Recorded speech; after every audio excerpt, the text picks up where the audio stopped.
Hello and welcome, everybody. Welcome to the No Name Music Cast. My name's Tim, and this is Joy. And before we get started, we've said this a few times, but just to say, if you enjoy our podcast, please make sure you share it with your friends, or maybe share our Facebook posts, or just tell someone you know. Say, hey, I listen to this podcast. It's like an independently made podcast. And, we're always looking for new listeners. So there's just a little thing at the top of the episode there. Of course. We'd love to have you. Exactly. So anyway, before we get into the topic this week, which is Joy's topic, we have a quick tip of the day. So, Joy, what is your tip? My tip of the day is also about an injury. So I have not showed this to Tim, but I am sporting a nasty bruise. You might be able to see it. My camera's quality is not great at this moment. But anyway, if you guys don't know this, I live in a basement. So if you see my camera quality, you get basement camera quality. But that's neither here nor there. We'll talk about American housing prices later. But what I'm getting at is I stepped behind my husband while he was doing something, and he was not expecting me, and he proceeded to elbow me straight in the top of my arm. I am anemic, so with anemia, I do bruise easier, but I have the perfect shape of Charlie's elbow embedded in my arm. So my tip is, if you step behind someone, just say you're back there, or do something to make sure that they know you're there. Yeah, how long have you been married to Charlie? 10 years. Yeah, shouldn't he know at this point how delicate you are and how injury prone you are? I feel like he's become immune, Tim. He's just immune. Shouldn't there be like a spatial bubble around you or something? Yeah. I don't know, that he should observe. I mean, I worked as a waitress in a kitchen, and one of the rules of when you work in a kitchen is always warn someone when you walk behind them, right? Hot stuff, people bumping around. So I should know. But at the same time, yeah, he should just be able to, I don't know. He just backed up and went straight into me, and it has hurt for the entirety of the week. It is nasty. I've been asked 3 times, and I started with, Charlie gave it to me, but it's not what you think.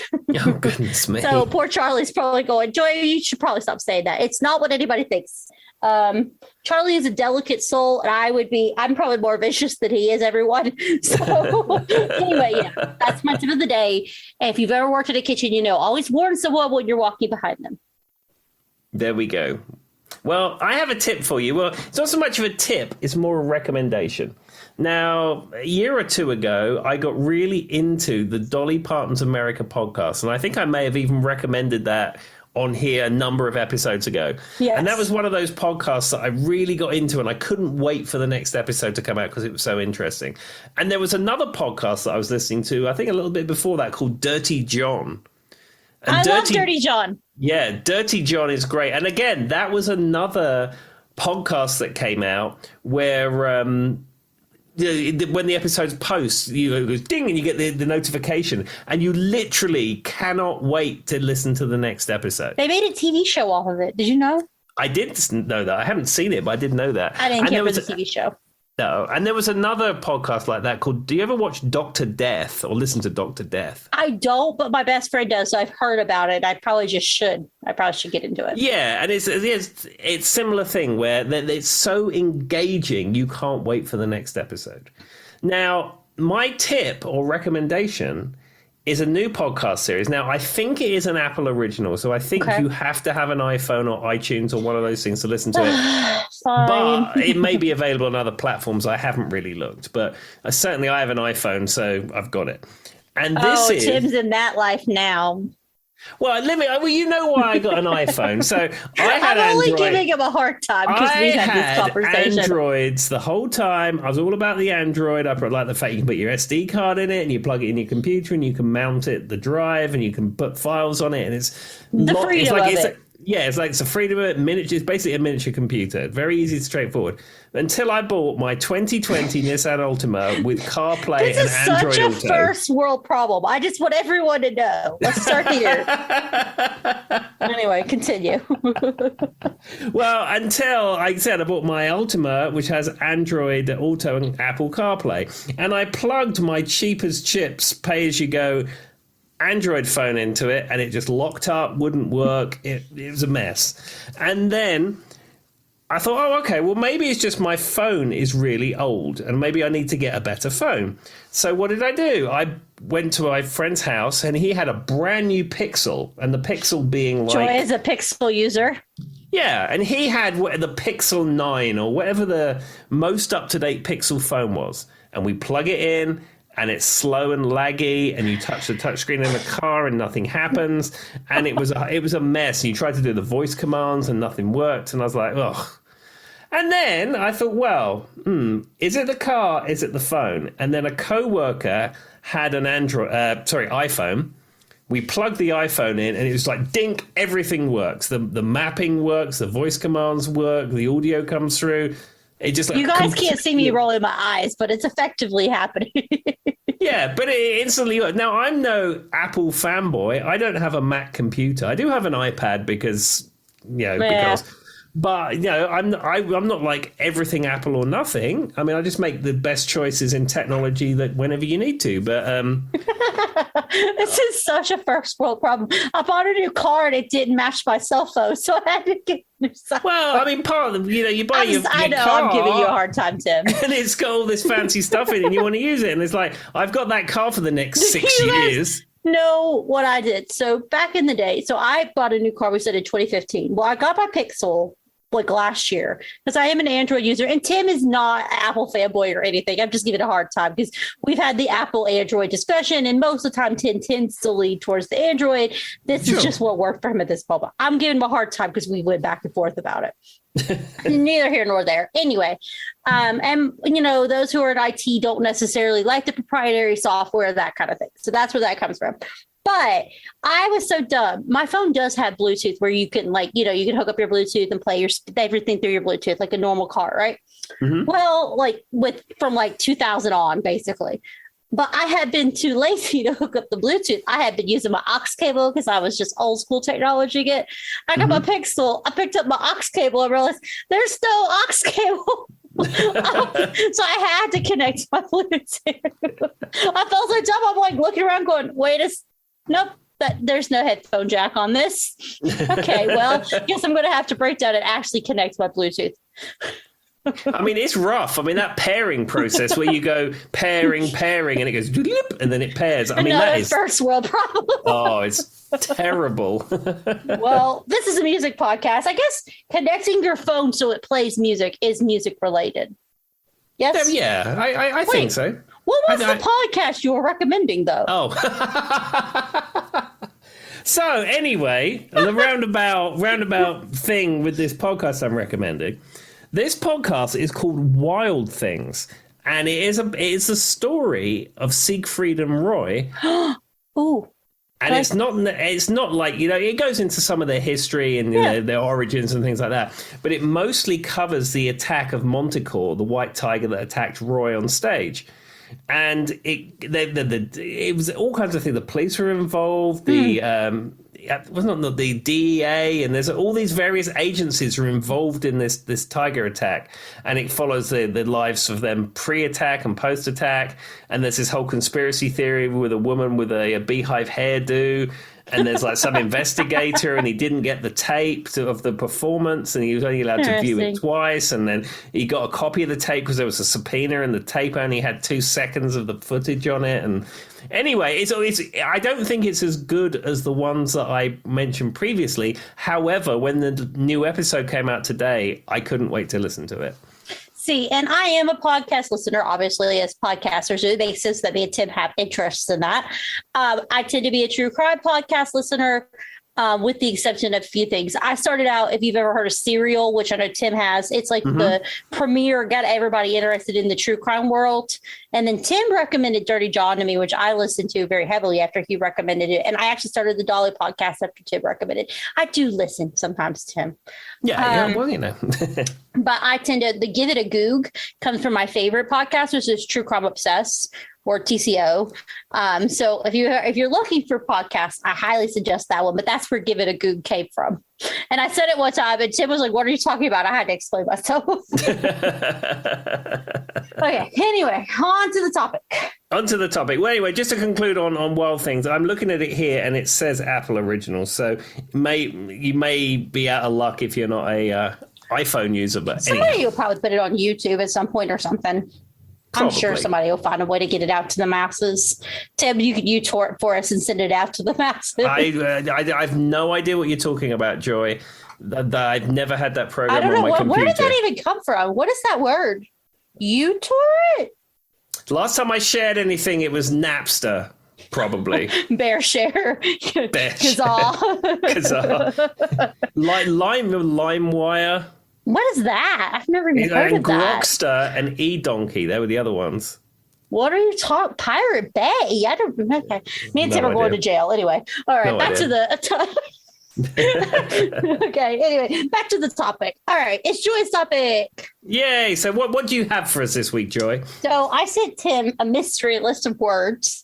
Mm-hmm. And so I want everybody to hear the story of how he got the 4:55 p.m. at work today. I called Tim and went, "Hey, are you alone in your office?" He's like, "I am now," thinking I'm going to talk to him about official work business. And I was like, "I sent you a list of words in the group chat. I need you to look at them quickly so I can delete them so I don't see them later." And he was like, "Okay, I took a picture." And I was like, "All right, save it for the podcast." Beep. Because he's like, we get off at 5, so it was right at closing time. But the thing is, I didn't want to put it in our chat, like our Facebook Messenger or text message or anything, because I'd be scared I'd look back at it. The point is it's going to be a secret. So he has 6 words. I have 6 words. They were done on some Google random. I gave it a Goog, and there was a random word generator. And in this, what we're going to do is we're going to go back and forth with the words. We're playing a game, if you guys haven't picked up. And Tim, I'm going to give Tim a word, and he's going to come up with a song or a musician or something that it reminds to us that leads to music. It could be like a concert experience. It could be a song. It could be a musician. So like if you say blue, you might think of like Blue Man Group or something, right? Okay. Whatever comes to mind. And it's just a game we're going to play back and forth because I have a feeling me and Tim are going to do some obscure things or weird things, especially for me. Tim will say like onion and I'll say cowboys and I'll be like, what? So probably. So that's the point of the game. I just wanted to play this game and see if we can come up with music association. All right.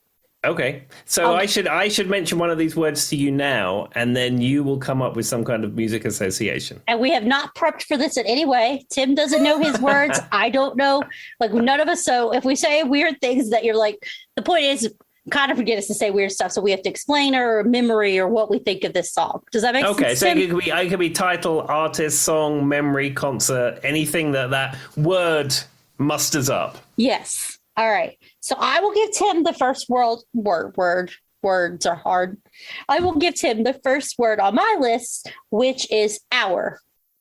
Hour. So probably, I mean, you got like, songs like The Midnight Hour. And I was listening to a gig that I did not that long ago with a band called The Guilty Party, which is a function band, which I may have mentioned before. Mm-hmm. Actually, I've got 2 things for hour. So yeah, okay. One, I was listening to an old concert of The Guilty Party, The Midnight, and one of the songs we played was The Midnight Hour, and it was on a USB mix thing that I made, and I was listening back to it, and it was one of those songs.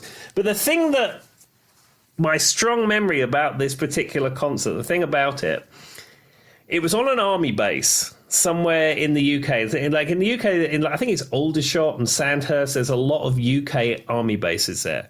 And we had a hookup with the army where we would play there like freshers ball type things and new recruit events and things like that. So we used to play that. Since you said it was like a function band. Yeah, it's a function band. So we played this particular place. And what they'd done is they'd built like a marquee, I suppose, on their property. And this is quite common. If you do a lot of high-end weddings, they'll often build a marquee or erect a marquee. I've seen that before. Yeah. And what they did is that they had the room with the band, and then they had the room which was a bar. And in the room with the band, you had the stage, and then you had casino tables. Now, it wasn't money. It was like tokens, and I don't know whether you actually won anything of value, but it was just a game basically, and you had roulette wheels and various casino games and stuff like that. Spin the wheel type thing or something. Yeah, and then they had another room to this tent which had the bar in it. Now, they made the classic mistake of having the entertainment and the bar in different places, because what happened is every single person that was there was at the bar. Nobody was playing casino games and nobody was listening to the band. You gotta, yeah, I could see that. Because the other thing is, if there's a lot of people, so from someone who has been to a bar or two in her life, don't know who I'm talking about. And what's a bar? Just like me and Tim earlier. But you always have to wait in line forever for your alcohol to begin. Like, when there's a lot of people and you're waiting forever anyway, it's going to take a lot of time for people to slowly move away from the bar to the entertainment. So to keep them super far away, because you're waiting in line to get your vodka soda. You know what I mean, Tim? Like, it's a rookie mistake, man. Anyhow, so all this was going on. Now, we had like a small backstage area, which was a part of the tent, which was used for storage and things like that.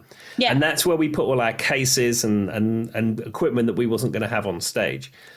But they made the mistake of storing all the extra alcohol for the bar in this area.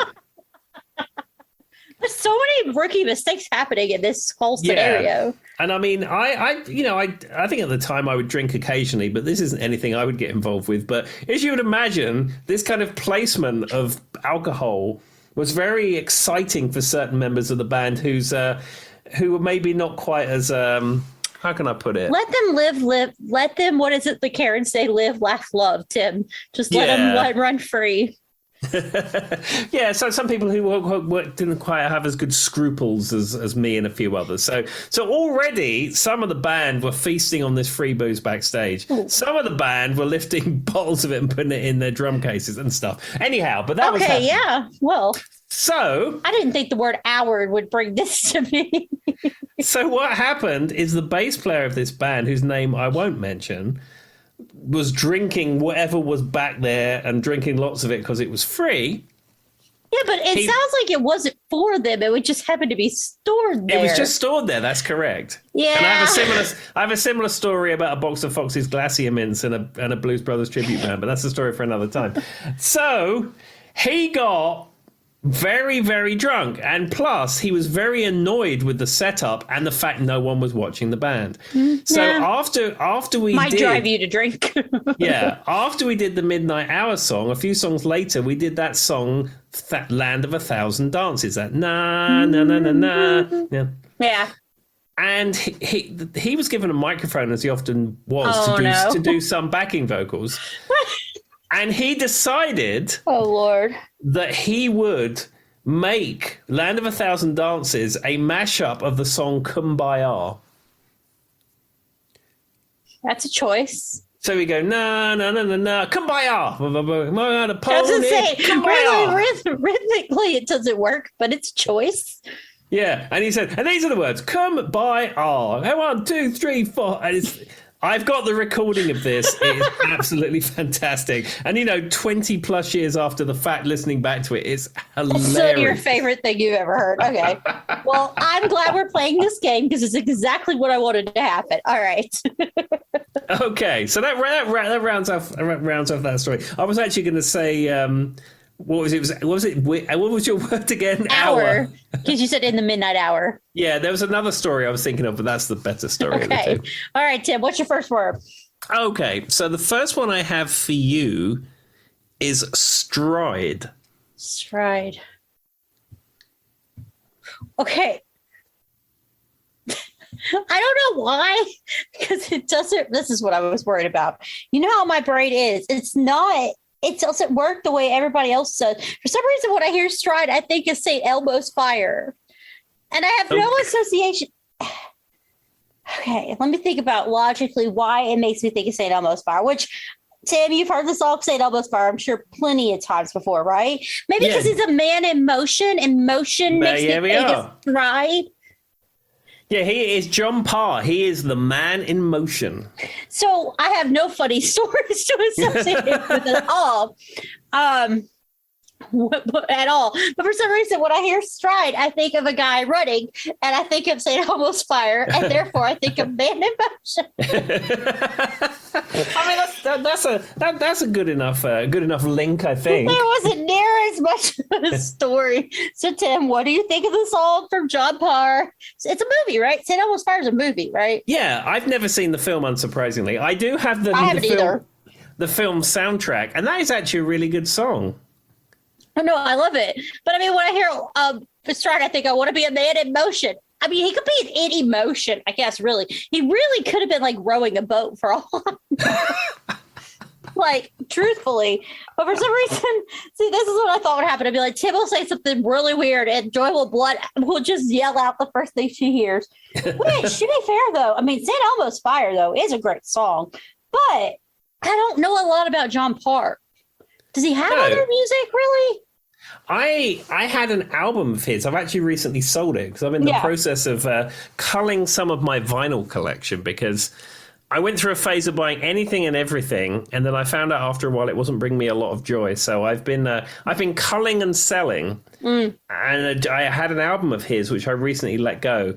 And the album I had was an early pressing that didn't have St. Elmo's Fire on it. And sometime after the fact, they added St. Elmo's Fire to that album because it was the big hit and the big single and all that. I don't know. I just don't know much about him as an artist. I just know that song.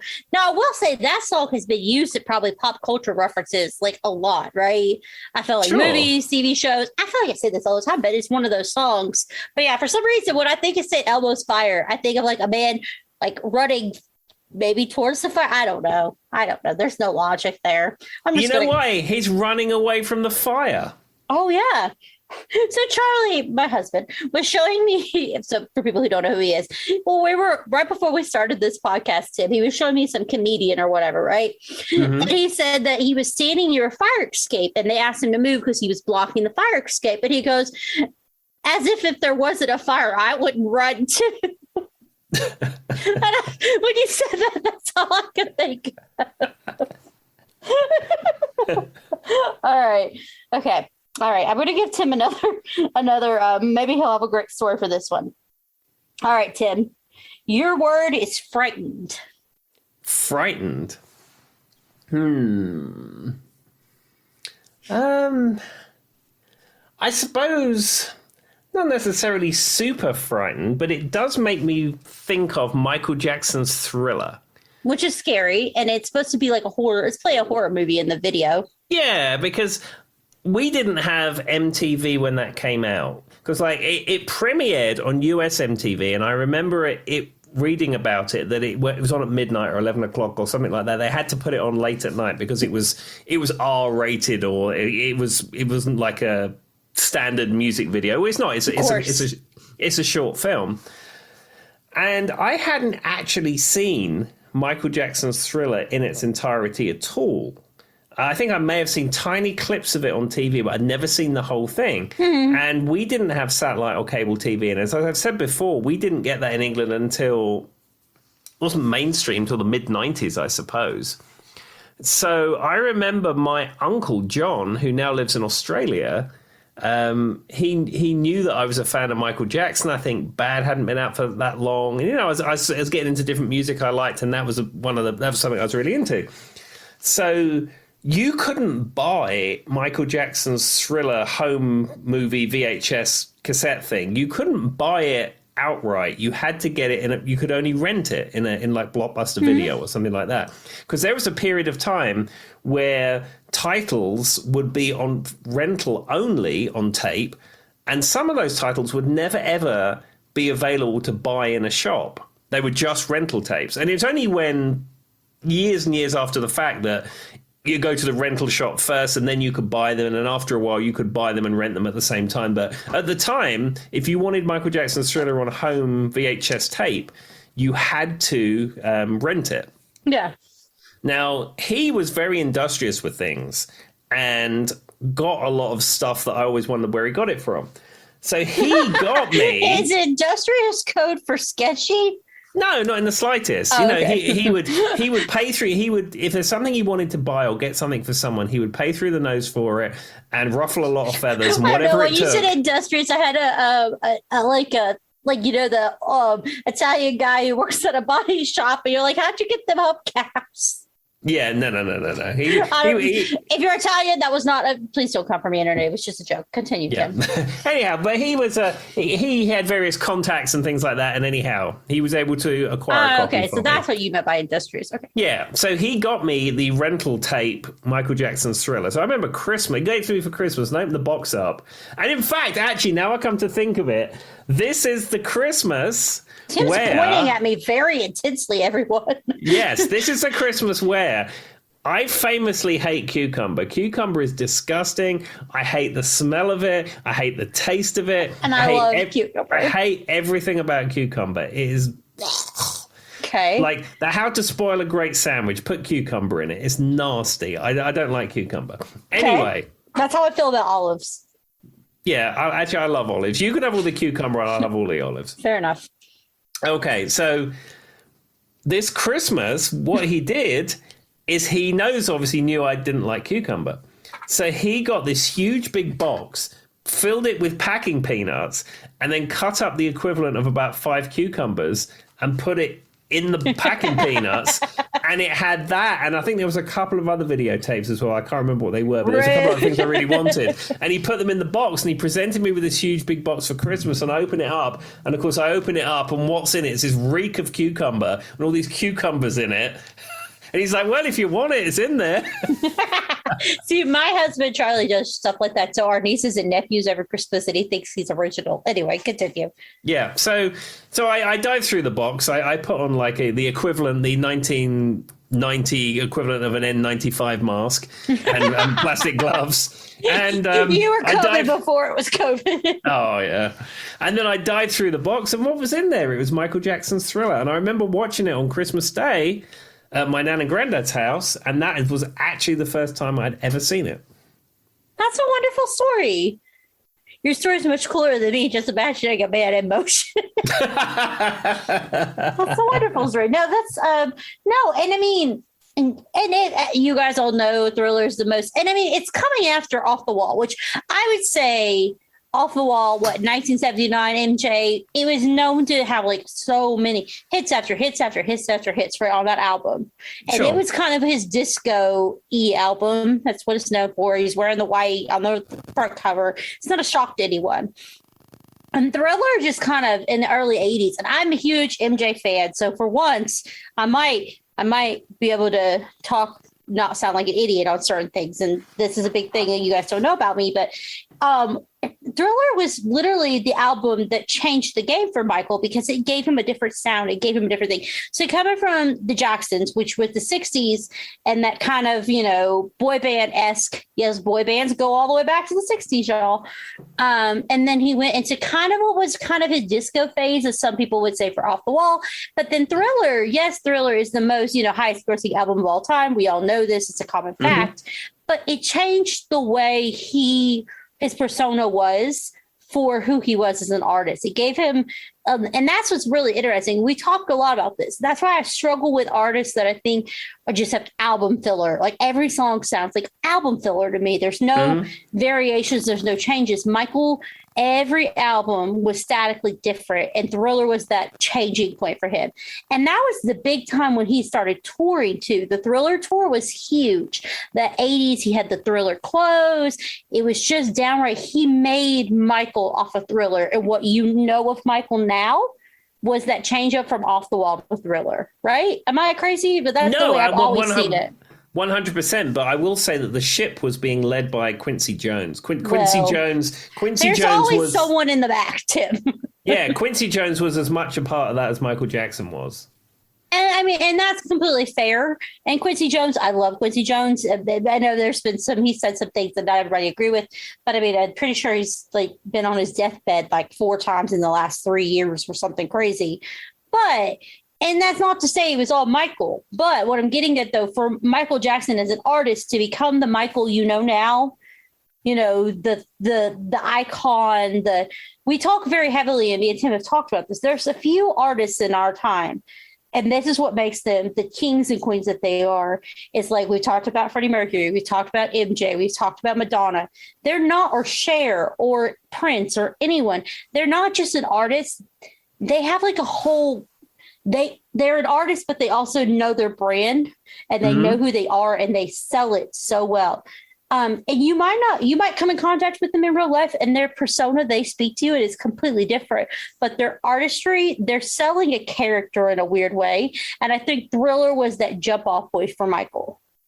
Yeah, I think 100% I would agree. And plus you had the added benefit that was around the time that MTV was getting big. And all of those big songs, Beat It, Billie Jean, Thriller, all had those videos. And those videos are almost as iconic as the music. Also, there's the ongoing joke with anyone who plays music about your bass players, right? Tim knows what I'm saying. I know what he's saying. Some of the best bass lines come off of Thriller, though. Some of the best bass lines of all time. And they're played, most of that stuff is played by Toto. Yep.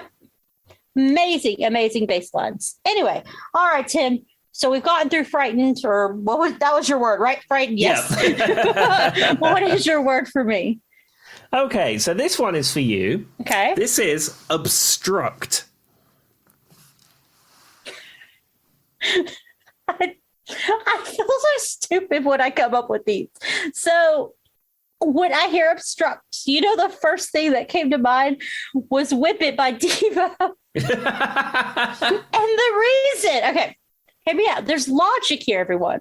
So you know how they're wearing the traffic cones in the video? Yeah. Or what looks like traffic cone hats if no one's ever seen it? Yeah, Devo hats.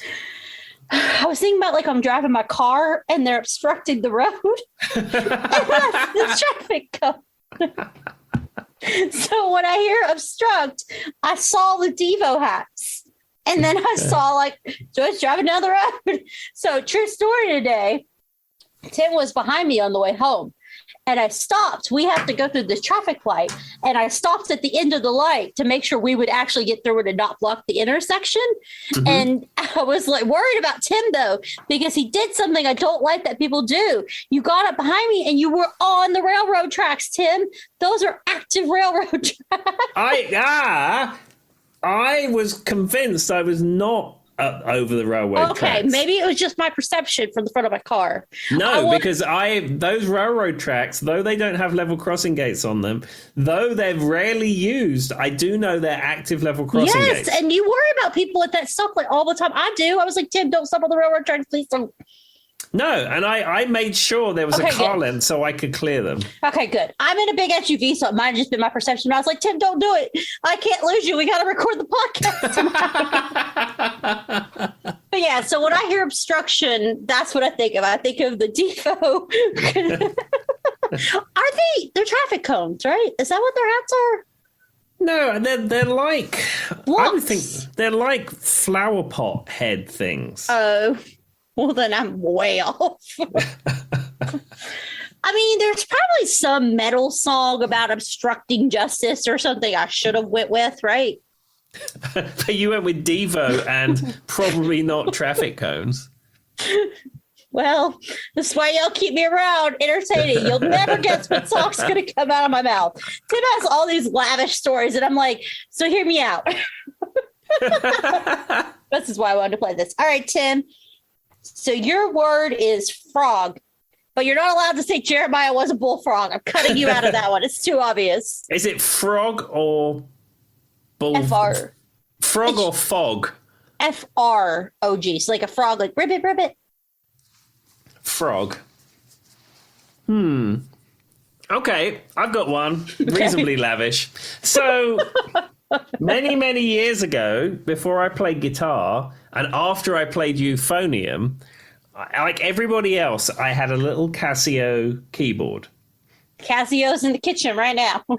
Yeah, and it had a thing where it was only monophonic, meaning you couldn't play two notes at the same time. A lot of them were like that. You could only press one button at a time on the little piano keyboard. That's before my time. But it had buttons on one side where you could press and it would play like chords, or if you had the built-in drums going, you press it and go dum bam bam dum bam bam, and it would play the chords, and you could play the tune with the piano keys. And me and my mum went to Harrods in London, and those, for people who don't know, Harrods is like the quote unquote the top people's store. It's always seen as the best of the best if you went to Harrods. in effect, it's all the same stuff that's sold everywhere Which is else. weird because there's those commercials in America that said he went to Jared's. Anyway, continue. Yeah, and I think before the internet and before globalization, if you will, if that's the correct term, you could walk into Harrods, and if you wanted anything, they would get it for you. Obviously, everything has a price, but I want a Persian rug that comes from this particular guy who makes it here, and we can get that for you, sir, and the price is this. When you said I want a Persian rug, that comes from my brain said Persia. Yeah, but if there was a particular kind you I just wanted, thought it was funny. yeah, they could get it for you. Or if there was a certain special electronic item you wanted that wasn't available anywhere, someone purchasing at Harrods could get that for you, and that was their niche. But what happened over time is Harrods just became a shop full of overpriced tat, really, for tourists, and that's probably what it is now. Gotcha. The last time I was in Harrods, it was just incredibly expensive, overpriced tat for tourists. Anyhow, I had my keyboard, and me and my mum went up into town, and I wanted to go into Harrods, so I'd never been to Harrods before. So we went into Harrods, and of course I gravitated to the music department. Of course. And I really wanted a Harrods bag, and by not like a stitched woven bag, just like a plastic bag that you'd get stuff in a supermarket with, but with Harrods written on the side. Okay. And, 7, 8 years old or whatever old I was, I thought that was really cool. So we went in the music department where they had platinum plated pianos and goodness knows what down there. And they had sheet music. And we looked through, and they had a Paul McCartney sheet music book. And it it had Mull of Kintyre in there, and it had the Frog Song. That's the connection. It had the Frog Song in the sheet music. So we bought that book, and I got my glitzy Harrods bag, and I walked out with my Harrods sheet music purchase. Now, bearing in mind, I can't read music, and I couldn't read music back then, but it did have the chords written over the line. So when I got home, I think it was Mull of Kintyre was the one I first figured out, and I put the drum beat on, and then you change the chords as per on the thing, and I think I worked out some of the tune, and a splendid time was guaranteed for all. So you know what's funny? Tim's getting ready to give me my word. I feel like, we had that joke about when we talked about, Tim did an episode where all the songs that were banned, like in Britain or whatever. Mm-hmm. I feel like so when you were telling me the reasons they were banned, it'd be like, you'd say they were banned, and I'd be like this, and you'd be like, absolutely not. I feel like that's the way I sound when I'm associated. Maybe I'm the guy who plays all the music. All right, Tim, what's my, let's see if I can come up with something better than Devo obstruction hats. Okay, so this one for you is expert. Expert. I keep thinking in excess, but that's only because there's an X in it. So let me think about this better. The other thing that keeps coming to mind is like a surgeon, because I feel like if you're a doctor, you're an expert at doing things. Oh God, hold on. Let me think you say that. Have you not heard that podcast I was telling you about earlier? Dr. Death. I mean, the fact that it's called Death Dr. Death. God, all I can think of is In Excess, because there's an X in it. And when I think of In Excess, I think of that stupid TV show they did where they were trying to find the new members. Do you remember that, Tim? Yeah, it was like Rockstar Supernova. So we lost Michael Hutchins, and then they decided that they were going to find a new front person, but they were going to go through the reality show process to find this new singer. And then, of course, what happened is they did one album that didn't do very well. They did a tour that was moderately good. And then I think the NXS guys... Who was it? That was the host of the show, though. He's a famous musician. Oh, I never watched it. I heard about it, but I never watched it. I had to watch it as a kid. And I'm going to say something that's controversial. I would think of NXS as 2 songs, maybe. I don't find them to be the height of bands. I don't know. I mean, Kick, In Excess Kick, from beginning to end is fantastic. And then they had... you have to be listening to that specifically. I'm talking about the world would know, right? Yeah, well, there's Need You Tonight, Yeah. And then it goes into mediate, and then there's Never Tear Us Apart. Never Tear Us Apart. That was Suicide pre that was Blonde pre might be yeah. a little bit obscure. No, I mean those were all hits in the UK. The In Excess, and certainly in the UK, was a big band. Oh, And yeah. I would imagine in Australia they were a big band too. I mean they're from Australia. And you have to keep in perspective, though. What were they like? Late 90s, right? This was the height of their career. Maybe It was like late 80s, 90s, something like that. I have to keep in perspective my age, though. Think about my age. Like for me, I might not have. I just remember my mom made me watch the TV show. Mm-hmm. And so when I hear, which is not related to expert at all, I just keep thinking the X because in excess, like all I see is the X. I don't know though. Like I just remember I wouldn't have probably, but to be fair, Tim, I don't know how much I would know about them if it wasn't for that stupid TV show my mom made me watch.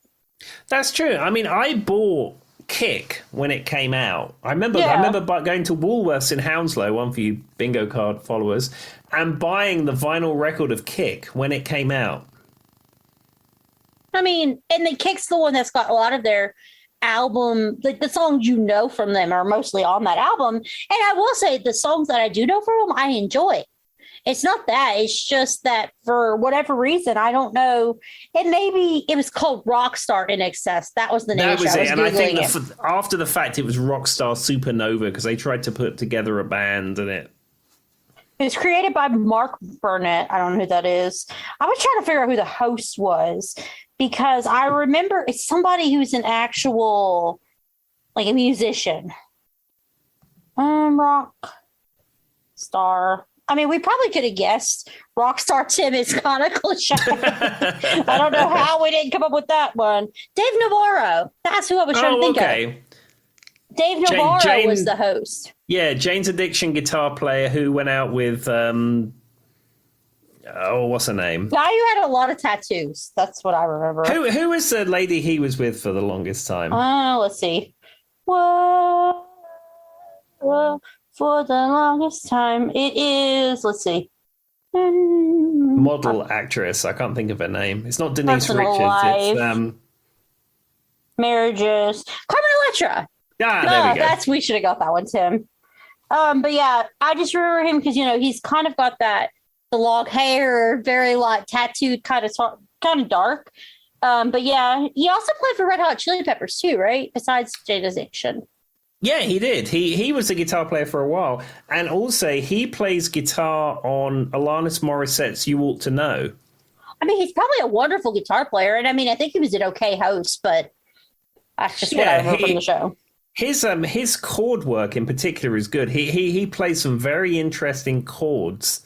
Well, isn't that kind of what Jane Addiction and even Red Hot Chili Peppers, they're not a huge fan, they're kind of known for that kind of intricate work. Yeah, he's one of those players that he may not be the biggest virtuoso guitar player, but he's a bit like the Edge. If you're in the guitar kind of world and you hear him and you go, "Oh, that's Dave Navarro. Oh, that's the Edge." That's So I did a little research because we were trying to figure out what his name was. It says, no, I'm sorry, I didn't mean to cut you off. We said Jane Addiction's Red Hot Chili Peppers, so the ones me and Tim know. He was right about a list. Tim was correct about a list, but he also played with Nine Inch Nails and Marilyn Manson. Which, I mean, I don't know to what extent. That's what I know him from, though. Ink Masters. That's why I keep thinking about him with the tattoos. Charlie watched a show about, like, tattoos reality or whatever. Mm-hmm. And he was a judge on it. It's called Ink Masters. That's why I said the guy with the tattoos. I think that at this point, there's a reality show for absolutely everything. Well, and to be fair, you're right. You're right. But yeah, it was Carmen Electra. But yeah, apparently he did struggle with a heroin relapse and was fired in 1998 for the Red Hot Chili Peppers due to creative differences, which is code for maybe he was struggling. Could be. Anyway, so Dave Navarro, that was the name that I was trying to think of. But yeah, I don't know why extreme makes me think of In Excess, but it does. Anyway. All right, Tim. So your word is confused. Confused. Okay, so Tim. Confused or confusion. Oh. So I'll let you have it. I Correct. really enjoy the Genesis song "Land of Confusion. I see where this is going. Yes, which is a great song. yes. And it has a very interesting video because the video is they're all puppets, and the puppets are from Spitting Image. Now, do you know what Spitting Image was or is? No. It was a satirical TV show about the news and current affairs of the day, and it used to be on a Sunday night. And I remember see, because it's Confusion. I get it. Yeah, and it was one of those things that was on past my bedtime, so I didn't really get to see it. But it was famous. I mean, didn't Disturbed do another version of the song? They did, yeah. They covered Land of Confusion. Their cover's actually really good. It's almost as good as the original. Actually really good, honestly. I think I've heard their version more. Yeah, but the video for Genesis has the puppets from Spitting Image in it, and then the Spitting Image people actually made Genesis into Spitting Image puppets. And it's actually it's a really cool, it's really well done. Well, and you know it's kind of ironic. You know, we've got this kind of thing heating up with Russia right now, Tim. Wasn't that song like about the U.S. versus Russia or something? Wasn't it? Yeah, it's that sort of Cold War type thing going on. Maybe a little too on the nose, Tim. Maybe a little too on the nose. Maybe a little bit. But anyhow, that wasn't the main reason I mentioned it. Oh, sorry. So I liked this song. Okay. And there was a time when buying CD singles was a thing. So you would, back in the day, you'd buy your 7-inch singles, and then if you wanted like the longer remix version, you'd buy a 12-inch single. And as records started to wind down in the late 80s, early 90s, they started having cassette singles and having CD singles. So it's the same principle, but there's only 1 or 2 songs on them, whether it's a cassette or a CD. And I had Land of Confusion on CD single because I liked it so much. And I think there's like a instrumental version and then some other like B-side type thing. I was had three or four tracks on it, and the cover of it was Genesis as the Spitting Image puppets. But what I liked about it is when you flipped it over, like a record runs at 33 RPM if it's a 12-inch album, or if it's a single, it runs at 45 RPM. But as you know, a CD, if you've ever seen it working in a CD player, runs at thousands of RPM. It's really, really quick. It spins. And on the back, it said play, I think it was like 4,200 RPM. What? Okay, well, I mean, that does create confusion. I just had an epiphany, Tim, with my last word. Why didn't I say extreme more than words? Why did I think of in excess? I don't know. Any extreme song? Okay, well, I'm a little, maybe I did the land of confusion. There we are. That's what it could be. I just, as you were saying that, I was thinking of X, and I was like, oh my God, there's somebody Phil is literally, or Jobo are literally screaming at their car right now. Anyone who doesn't know, those are listeners of the podcast who listen to us as they drive down the road. Fabulous. Okay, anyway. All right, so I've got one for you. So this one is Sign, S-I-G-N, Sign. Ace of Base, I saw the sign. Straight in there. So, interesting enough, I do have a story about this song. Yeah. So, and it's not about me.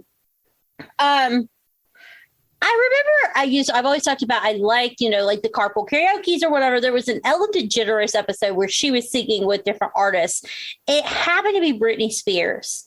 And Britney Spears, was who is notorious for, she killed her vocal cords young because they made her sing in that stupid baby voice that now she can't sing, and so she almost lip syncs, right? It's if you guys don't know this, Britney's voice was naturally dark. It was harmonic. It was beautiful.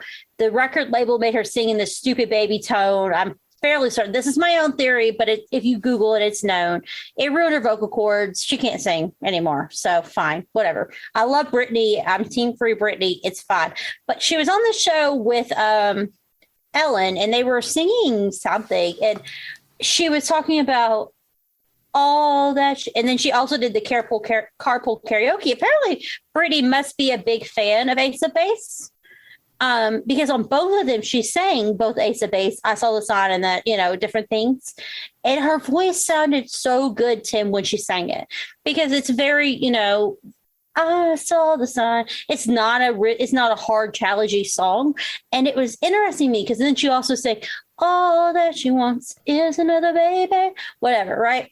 Mm-hmm. So her voice sounded so good singing those because it's pop music, which is her bread and butter. But two, there was no one standing over her telling her she had to sing in like some stupid voice that doesn't make sense. That's supposed to just appeal to the masses, right? Sure. And it really broke my heart because it makes me wonder if we didn't have stupid record companies controlling all this, Tim, what she might have became. But the other thing is she sounded like she was actually enjoying herself, because a lot of times with pop artists, when they become almost robotic in a way, you wonder if they're even enjoying themselves anymore. Mm-hmm. And that stuck out to me as very genuine and authentic, because I heard her just singing classic pop music, because I love Ace of Base. I would say they're, unless you disagree, Sam, they're very classic pop. And they're Swedish, right? I believe they are, actually. All the pop music comes out of Sweden. We've been through this before. I don't know what it is about these Swedes, but they know what they're doing when it comes to English pop music. So anyway, but yeah, that one is one of those times that like there was a moment where it clicked with me, that because, if you look back at her, because a lot of times we get caught up in the idea that pop artists, maybe we feel like almost they're not talented. A lot of times to get to where they were, they had to have some talent, right, Tim? And then something has come along the way that almost like kind of broke them.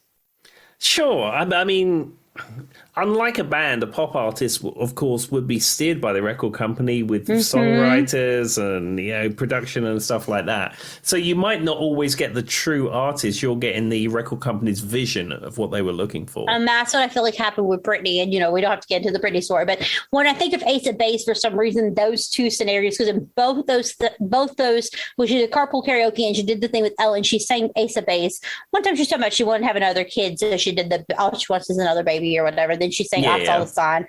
And but yeah, it was very authentic. And so that's just one of those things that stick in my mind. And I think that's a perspective that gets lost in music a lot. We always assume that just because someone's a pop artist, they don't necessarily have the talent that we think they should. But sometimes I worry that their talent just gets almost taken away from them. Sort of diluted, if you will. Yes. So there's my theory on pop music. All right, Tim. Let's go for your word. All right. So your word is thread. Thread. Which is very random, but I didn't pick the words. So if I'm thinking thread, I'm thinking clothes, which are threads. They are a form of threads, yes. Lots of threads together. Okay. So this is a random story, sort of music related. So I had, years ago, a great Beavis and Butthead T-shirt. And it was oversized. It was probably 2 sizes too big. Yeah. And it had Beavis and Butthead on it. And it had ha ha ha ha ha printed all over it, front and back, with Beavis and Butthead on it. And I bought it in the... I think it was the Virgin Megastore. Was it HMV? No, it was HMV on Tottenham Court Road in London. And it was when I was in secondary school, so I was probably 15, 16, 17, something like that when I bought it. And I remember buying it with my own money, and I think it was expensive. It was actually very good quality T-shirt. And I was a fan of Beavis and Butthead at the time, because we had satellite TV and we had MTV Europe, and they used to show Beavis and Butthead. Okay. And I used to like it, and like their commentary on the rock and metal videos is to this day is still hilarious.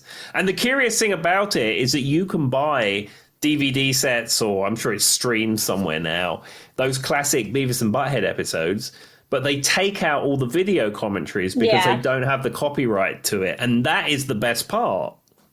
And that it is really sad.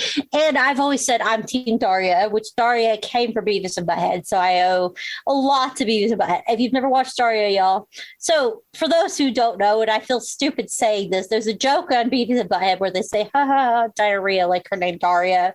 Mm-hmm. And Daria was a TV show back in the day on MTV. I was probably a little young to watch it, but my older sister watched it. I became addicted. And now it's like, a staple of my life, Daria is. So, but then The thing about Beavis and Butthead, though, is that they did the pop culture references. So to take it out, it just seems like two idiots sitting on a couch. Yeah, and that's what it is. If you see any of those, as I said, DVD sets or streaming or whatever, it's all the dumb stuff on the couch and all the antics. But the best bit when they're commenting on the videos, that's gone. And I don't think that they'll ever show that again because, as I said, they don't have the copyright to show it. They don't want to get sued, Tim. And that's really sad, though, because that's what makes it so funny. Because, see, I love shows that take a lot into, like, pop culture as the references to make the show. That's why I like a lot of the animated shows, because that's what they're doing, right? They're taking pop culture, making it funny, and making it spewed out to the masses.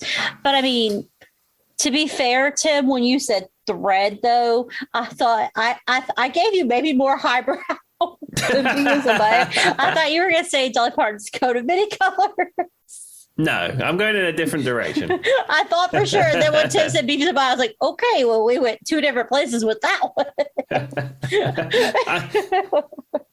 And I should also say my favourite Beavis and Butthead one when they're commenting on the videos is that they had Van Halen's Right Now. And, on the video it says, right now people are dying, right now this is happening, right now. And then by the Beavis and Butthead said, yeah, right now David Lee Roth wishes he was still in Van Halen. And that's what makes it the best, because it's so literal. That's like my favorite kind of humor, Tim, like that very literal, like, there was one time we were talking about Panama. There was a Family Guy sketch where all he did, and Tim had seen it, we were joking about it, he's like playing it in his car and he's like jumping like just like crevices. Every time he does, you just see Panama in the background, and it's like my favorite thing ever. It's so stupid, but I love it. All right, my humor. But yes, Beavis and Butthead is right up my humor. And that's what's really sad, is that they had to take out those, because like you said, now it's just two idiots talking on a couch. Sure. So the point of this long-winded story is I had this great T-shirt that I really enjoyed.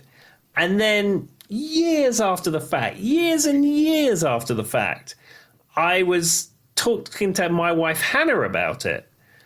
And then she said, I had a Beavis and Butthead T-shirt. And I said, did you? And I think we actually found a picture of her wearing it when we scanned all of her family albums. And in Ferrum, thousands of miles away in a different world and universe, she had exactly the same T-shirt. That's adorable. Exactly. It was destined, Tim. You guys were destined to be married. There we go. They had the same Beavis and Butthead T-shirt. That's what romance is made of, everyone. It's weird though, whenever, because like my spouse is from California, so we grew up on, America's pretty large, so we grew up on opposite ends of the same country, but America's very diverse and very large. It's weird when me and Charlie will talk about things that we both did as a kid, and then we realize that it's like a universal thing. Like, you don't think about that. So there was this one time, it's not wearing the same T-shirt, but it does happen. I had this bus driver. So in America, a lot of times you ride a school bus to school, and it's like an actual school bus. And in the South, they go to your house and pick you up. It's not like bus stops or anything like that. Well, I had this bus driver who never liked when kids would put their hand out the window, right? Mm-hmm. So he told us this horrible story about a kid getting his hand knocked off by a tree. So everybody would put their hands in.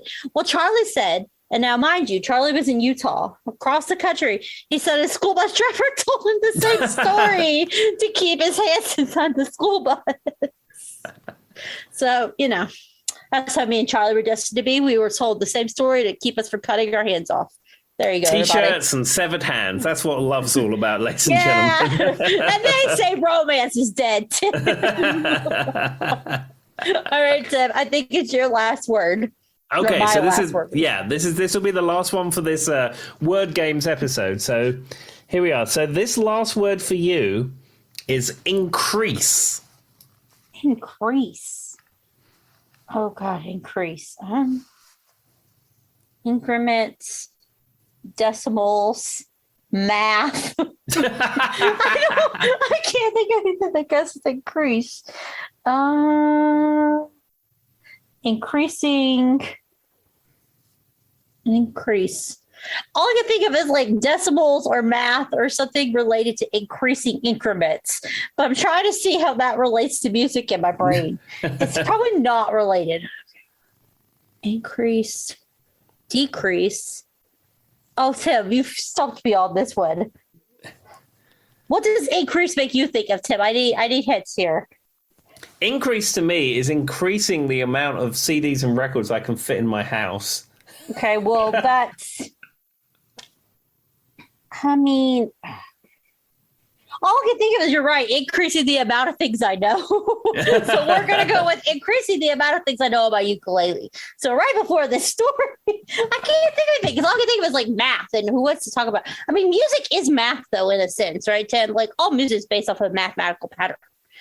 Sure. I mean, unless it's avant-garde music or some kind of wacky jazz or something. Well, but yes. technically, anyone can make up their own chords, but that's not what I'm referencing, Tim. But anyway, so Tim's right. Increasing the amount of things I know. Right before we started this podcast, I was learning music on my ukulele, which I said I'm going to post a video, and I'm actually going to post a video after this one of me playing. It was "You're So Vain" is what I was learning. Now I was telling him how I'm increasing my ukulele knowledge. And this is not scientific. This is just the way I'm doing it. So I got the most basic chord set. I've got my C, I've got my A minor, I've got my D, I've got my F, I've got my G, all the basic chords that you learn pretty instantly. The way I'm increasing my chord knowledge, music increase, is by I'm learning a new song that adds one more chord into it. So I was learning "You're So Vain" and I struggle with E minor because you have to do the stair step thing. So that was what I was learning when he started. Before this podcast started, I was playing it for Tim. But the other thing is like different songs. Like I last night or 2 nights ago was learning something that had a D in it that I'm not familiar with. I will say, and Tim, you might be able to help me with increasing. See what I did there? Increasing. I see that. Fantastic. Increasing my ukulele knowledge. There was a chord I was learning that involves pressing down the fret completely. Like holding it down. It created a hand cramp that I had never experienced in my entire life the first time I played it. What's it? I don't remember what chord it was. I want to say B, but that doesn't sound right. I don't remember what it was. But I had to hold the fret down. Then I had to put my middle finger like 3 frets up and hold the string down. And then on the next fret. And I have never experienced the amount of pain in that hand cramp. It's just something that comes with time. I mean, the more you're doing it, the more dexterity you're building up in your left hand. And some chords do require, especially on a guitar, where you bar your finger across. That's the word I was looking for, bar, yeah. And the knack is not actually pressing too hard. You have to apply enough pressure so that the notes are clean, but you don't want to be like, ah, and because that's how it's going to hurt. And it's knowing how much pressure to apply without it cramping your hand up. I will say the knack for me with this one was wherever, I don't remember what chord it was. I don't even remember what song I was learning. Because like I said, I'm just adding more and more songs. But there was a chord in there I wasn't familiar with. And it was, and it had me, I think, second fret bar that down. And I went to the YouTubes as one does. And one thing that I saw she was doing was she was really like, she was light with her touch, but she was really like the top of her finger really went over it. So it was mostly the bottom of her finger that was holding down the bar.